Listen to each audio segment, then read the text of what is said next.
Mr. Speaker. Phil Twyford. Thank you, Mr. Speaker. I thought that contribution from the Minister was a very lacklustre pitch for the local government portfolio.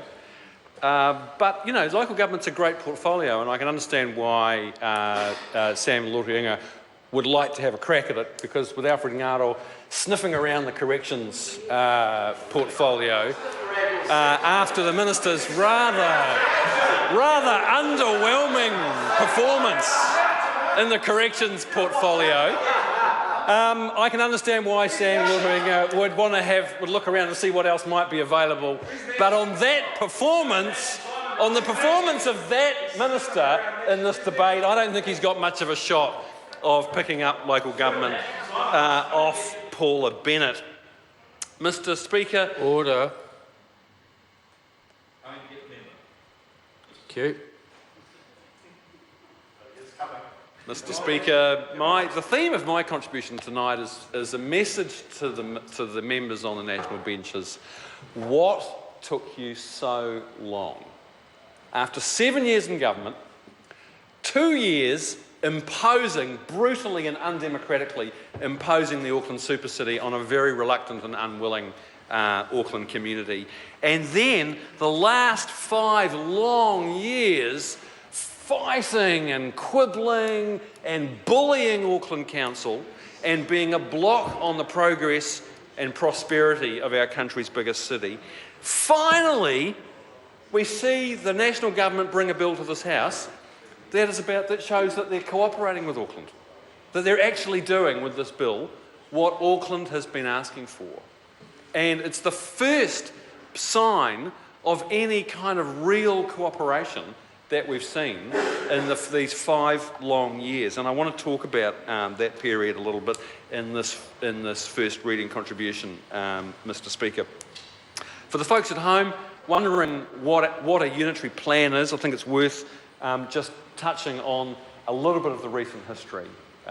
When we saw in 2010, after a process of designing what the new amalgamated super city would look like in Auckland, the first elections of the Auckland Council, electing representatives to the structure that Rodney Hyde had put in place at the behest of the National Party in Auckland, a highly centralised, over-corporatised Auckland Council.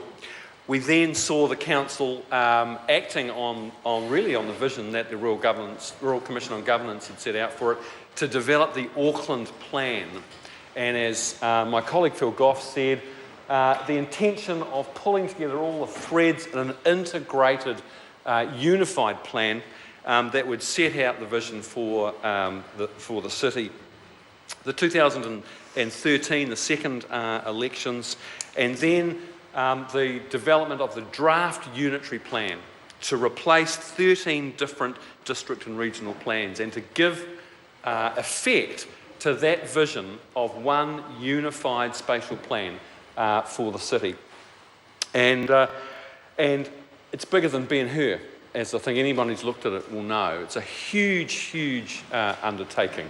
And as many have said before, it is really kind of the rule book for the future development of Auckland. And what we're seeing here tonight is a kind of a fixed job by the national government, not only for kind of poor drafting and errors in the original legislation, but when they decided to design a bespoke planning process for the unitary plan, because they had rejected Auckland Council's request to give early legal effect to the draft unitary plan, which would have been a much simpler and cleaner process, by the way, would have saved everybody a lot of trouble. But no, the national government knew better. They insisted on designing a whole new bespoke process for this. They hadn't really thought it through. They hadn't thought through the quantity of public submissions and hearings that would be involved in an undertaking of this size. So what we're seeing tonight really is a bill that attempts to fix up some of those problems. The backdrop for this bill, to really understand the context of it, we have to talk about two things. One, this national government's tortured relationship with Auckland over the last 5 years. And two, the deeply problematic handling or mishandling of the Auckland housing crisis.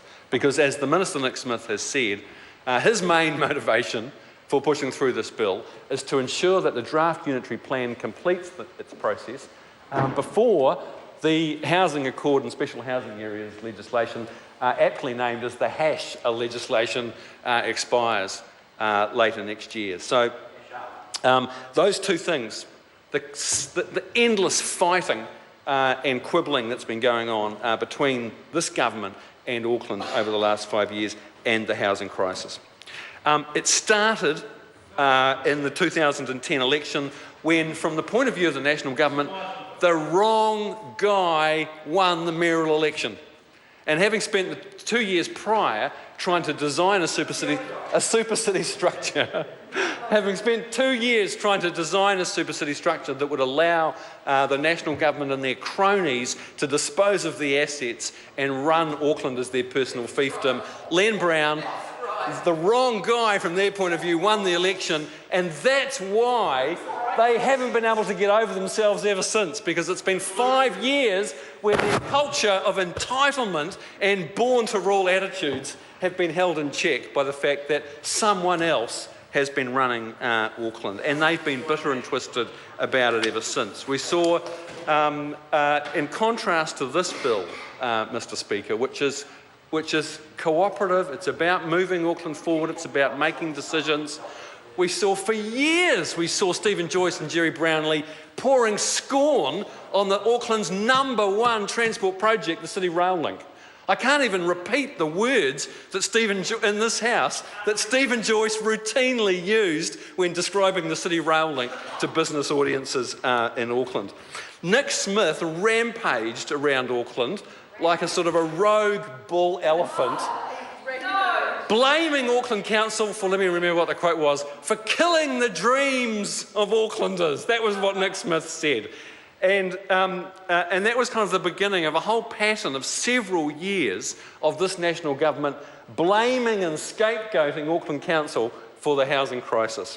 So, and now Nick Smith wants to pass this bill because he's worried that if he doesn't, then there'll be nothing to replace his special housing area records, which have been a spectacular flop when it comes to actually making a difference to the supply of houses in Auckland. Part of the problem, I think, is that the national government simply haven't had anybody in their cabinet who really understands Auckland. And Auckland's had to put up with a string of mostly South Island and small town ministers who have travelled to visit Auckland to tell Auckland what they should do. Stephen Joyce, who's I think from Palmerston North, Nick Smith from Nelson, Jerry Brownlee from Canterbury, Amy Adams from Selwyn. None of them understand Auckland or have any kind of feeling for how a big city or an urban economy works. And Bill English is the other one who spent much of the last 5 years railing against Auckland Council for having this vision for a compact city that this bill is designed to address, sir, by actually reforming some of the planning rules and getting a better balance between the city growing up and growing out. But Bill English from Dipton, the great urbanist of the national government, spent much of the last 5 years railing, Oh yeah, not from Dipton, he's from Karori, sorry. Railing against the compact city as if it was some great conspiracy.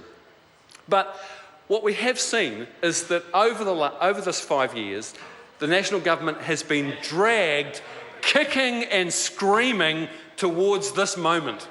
This moment of cooperation and a kind of a sensible, pragmatic working with Auckland Council to try and get a response and deliver the unitary plan within the desired time frame. First we saw it when they got rolled on the City Rail Link. Basically, they gave up after 3 years of opposing the City Rail Link. They realised they were hurting in the polls. They realised they were losing support in Auckland because they were seen as a brake on the prosperity of the city. And people like the Employers and Manufacturers Association and the Chamber of Commerce were saying to John Key, you are a roadblock to Auckland's prosperity and Auckland's development.